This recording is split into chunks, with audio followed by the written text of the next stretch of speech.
Mumeze mute abakunzi ba Flash Top TV. Reka tuvuge kuri uyu mugore bamwita Ingabire Victoire Umuhoza. Ingabire Victoire yavutse tariki 3 Ukwakira 1968. Afite imyaka 56. Ingabire Victoire afite ishyaka rya politike ryitwa Development and Liberty for All Darufa Umurinzi.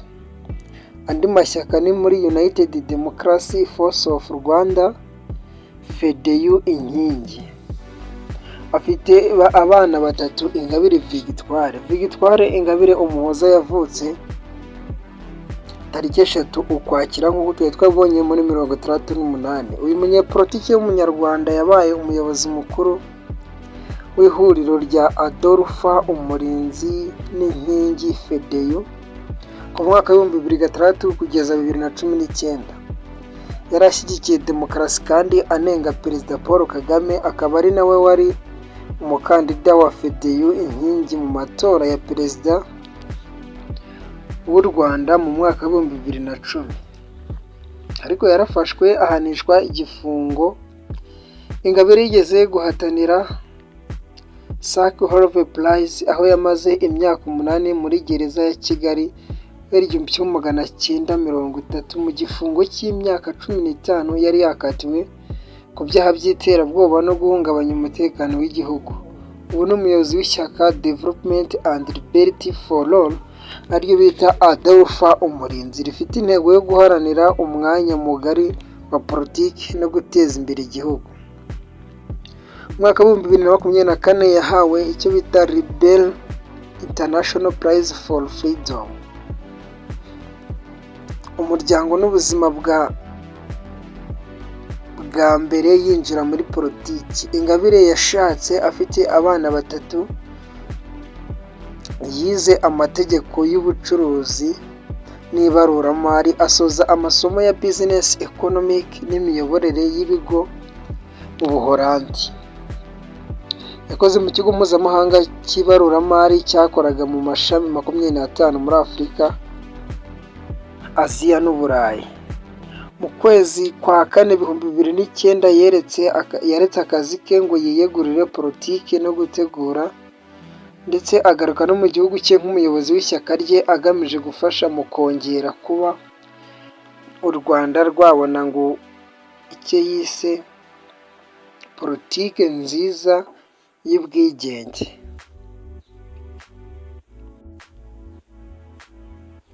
Ingabire Victoire kandi kuva mu mwaka wa 1997 yinjiye mu rugamba rw'uruhande rw'inyuma rw'abatavuga rumwe n'ubutegetsi bwa leta y'u Rwanda. Ingabire Victoire yigeze kuvuga ati, intego yanjye ni ukuzana mu Rwanda igihugu kigendera ku mategeko, kigendera ku itegeko nshinga, aho amahame ya demokarasi mpuzamahanga yubahirizwa, aho gukunda igihugu bizaba ishingiro ry'inzego zose za leta. Ibikorwa bye bya politiki byibanze ku gitekerezo cy'igihugu kigendera kuri politiki y'ubutabera, aho abantu bahurizwa hamwe n'imigambi bahuriyeho mu bya politiki, aho kudahuzwa n'amoko cyangwa inkomoko z'uturere. Yanashyize imbere kandi kurwanya akarengane no guha abagore ijwi rikomeye muri politiki y'u Rwanda. Mu mwaka wa 1997 Ingabire Victoire yinjiye mu ishyaka ryitwaga Rassemblement Républicain pour la Démocratie du Rwanda, aryo bita RDR. Mu mwaka wakurikiyeho yabaye perezida w'ishami ry'iri shyaka mu Buholandi, naho mu mwaka wa 2000 atorwa nk'umuyobozi mukuru waryo ku rwego mpuzamahanga.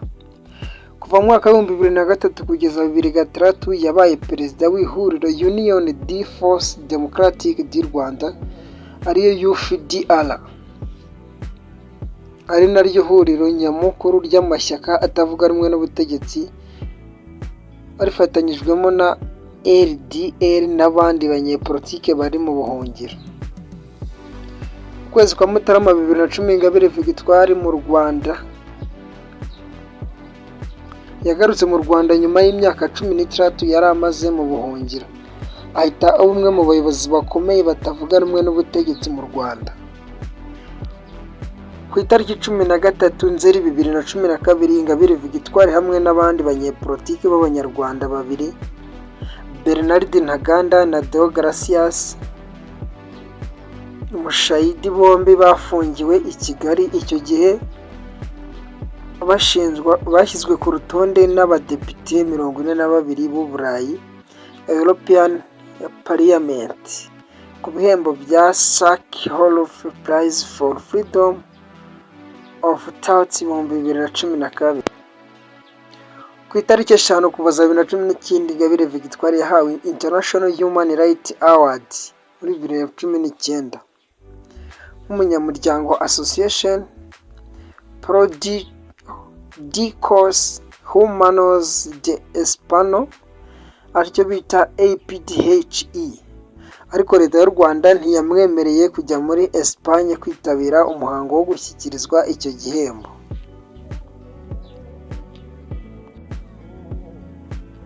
Ihuriro ry'abatavuga rumwe n'ubutegetsi, intambara no gushaka guhuriza hamwe abatavuga rumwe n'ubutegetsi bari mu buhungiro niyo yigaragaje cyane mu mibereho ya politiki ya Ingabire Victoire.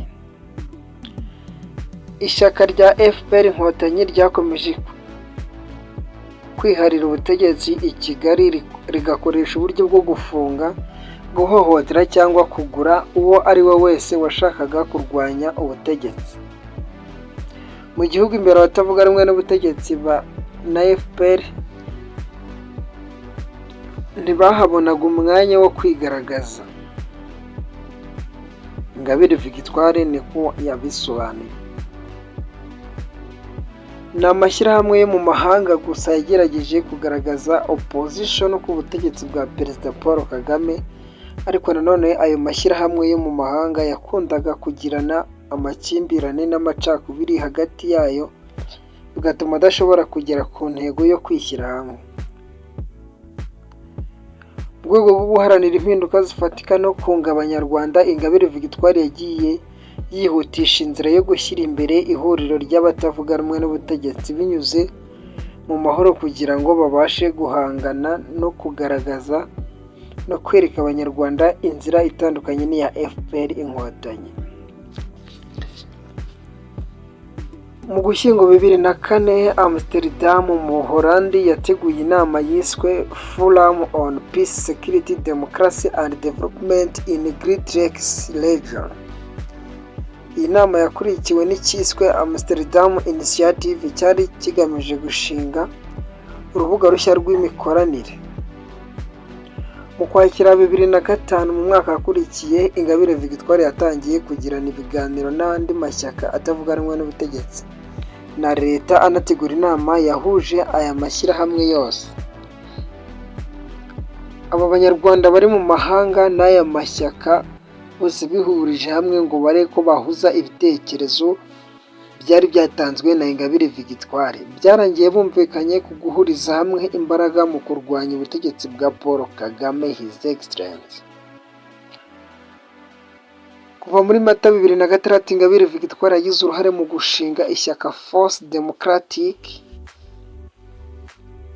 Unifie cyangwa FDU Inkingi, atorwa nk'umuyobozi waryo mukuru. Intego yari FDU Inkingi yari ugushyiraho igihugu kigendera ku mategeko, gishingiye ku mahame ya demokarasi yemewe kandi iri mpuzamahanga. Ingabire Victoire kandi yagize uruhare mu gushinga High Inclusive International Rwanda Dialogue yabereye i Barcelona muri Espagne mu mwaka wa 2004 no muri 2006, ndetse na Mata muri Gicurasi 2009. Imishinga yatewe inkunga n'abantu bazwi ku rwego mpuzamahanga barimo Juana Carrero Saragwi wari umukandida ku gihembo cy'amahoro cya Nobel, Adolphe Perezida Equivalent wahawe Nobel mu 1980, na Federico Meyer Zaragoza wari Vice Perezida w'ihuriro Alliance of Civilization Ingabire yagiye atanga ibyifuzo by'ivugurura rikomeye mu mibereho y'Abanyarwanda, birimo gushinga komisiyo y'ukuri, ubutabera n'ubwiyunge, gushyira komisiyo yigenga no kwandika bundi bushya no gusobanura amategeko y'u Rwanda. Amategeko aha abaturage uburenganzira ku mutungo bwite, abarengana, abanyagwa ibyabo n'abanyantege nke, yemeza amahirwe angana ku baturage bose mu kubona inguzanyo no kubona akazi. Mu kwezi kwa Mutarama 2010, hashize ukwezi agarutse mu Rwanda, Ingabire hamwe n'abandi bayobozi babiri b'amashyaka atavuga rumwe n'ubutegetsi bari mu gihugu bashinze inama y'amahoro y'abatavuga rumwe n'ubutegetsi yitwa Parliament Consultative Council of Oppositional Party. Intego yari kwagura umwanya wa politiki no gushimangira inzira ya demokarasi mu Rwanda.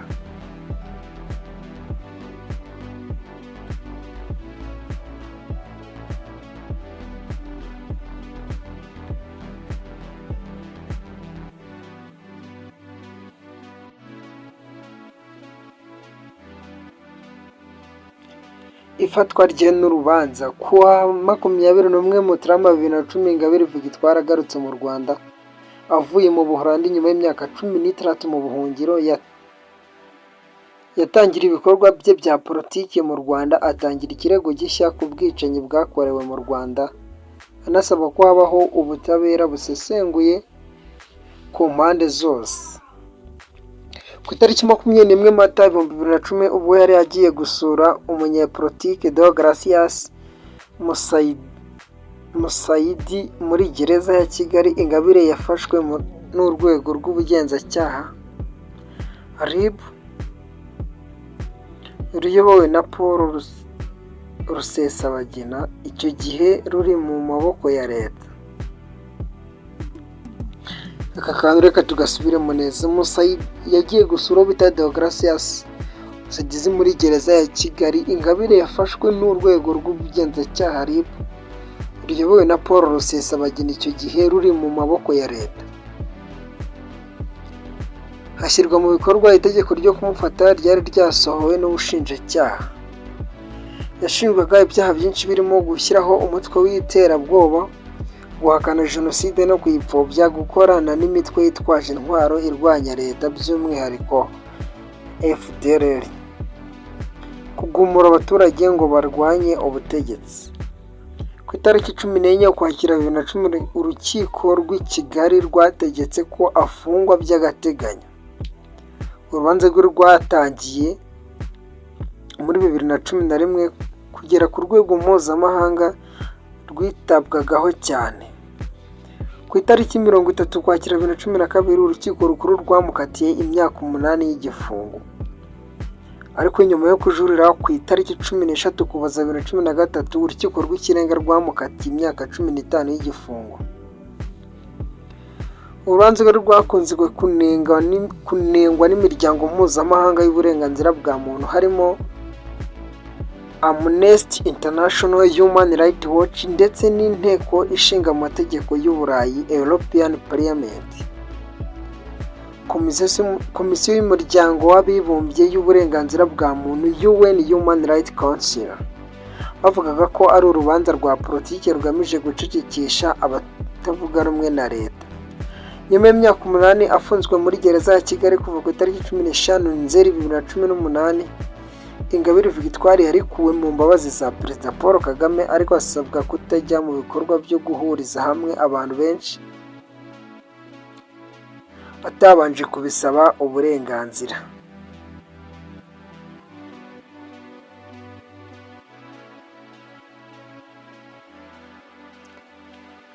Ikiganiro cya Ingabire Victoire dukomeje kumusobanura, twafata iminsi myinshi. Reka tuvuge ko iyi ngiyi ari part 1, tuzahora muri part 2 tubanze tumenye ngo uno mugore ninde, tumenye impamvu ahanganye na leta y'u Rwanda. Ciao ciao.